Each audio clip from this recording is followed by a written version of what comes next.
You know, here's something that I hear almost every day from either one student or another. They tell me, you know, Dot, I don't want people to think I'm conceited. Well, let's just have a chat for a minute. 90% of the people that come in here are not objective. What do I mean by that?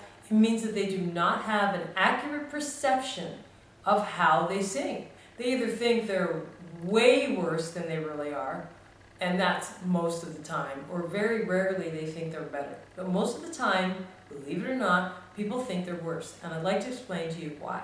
So this is what happens.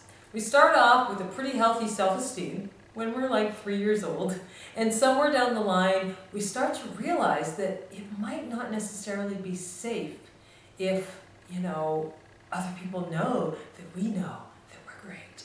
So what do? We tell ourselves, okay, I don't want to be like that person that I see who's singing and thinks they're really good, but they're not. Or, you know, I don't want to get too full of myself and think that I'm great and not be great. That's one fear. And then the other fear is simply that even if I'm just confident, people might misconstrue that for being conceited. Well, let's talk about that. This is what happens. What happens is that same person that was just innocently not wanting to be misconstrued as conceited says, oh, okay, when I'm around other people, I better not let them know. So instead of just being neutral, what they do is they start to downplay themselves. Oh, I could have done that better. Oh, I stink. Oh. And before you know it, see, they're knocking themselves down. And before you know it, let's say this is where they really are, but because in front of other people, they've continued to downplay their abilities, their subconscious, your subconscious does not know the difference between a joke or sarcasm and what's true. Whatever comes out of your mouth, whatever you think and feel, goes into your subconscious mind. You can study that in psychology class, okay? And you end up believing it. So over time, your perception, which was fairly accurate, ends up getting lower and lower until you've actually tricked yourself into not liking yourself. And you become very concerned with that. You start to feel like, uh-oh, wait a minute, am I good anymore? You lose sense of who you are. And then from that point, you begin to sing and you realize that there's a problem. So you're focusing on all of the negative things about your voice. Then you meet someone like me that comes along and says, notice all of the things you like about your voice. And you say, what? Well, that's not realistic, you know? I can't notice all the things I like because what if I'm actually really, you know, not as great as I thought? But the reality is you've dug a hole. So if I tell you, notice what you like about your voice, we simply want to get you back to at least being objective. Objective means observation without judgment. I'm able to listen to myself sing, and not while I'm doing it, but afterwards. I'm able to hear a recording of myself or see myself singing on stage, and I'm able to say, wow, that's not bad. I'm able to hear where it needs work and hear where it's great.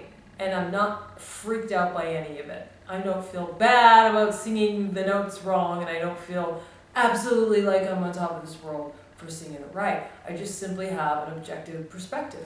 Most people do not. Most people think you've got to beat it into your voice. You got to beat it into yourself to be great. But what ends up happening is because, you know, 80% of what you think and feel while you are singing is conveyed to your audience. 80%. That means that only 20% of your communication as a singer comes from how beautiful your voice sounds and how right the pitches are, alongside that melody and sustenance and all the elements of music is energy. And let's face it, there are many singers who do not sound that great that are famous. The reason why is because they've got 80% of it figured out, and you're trying to figure out the 20%. That's not even that important. I will tell you that it is important to sing the right notes. It is important to have good chord closure through your mix. It is important to be able to take the audience on a journey with you.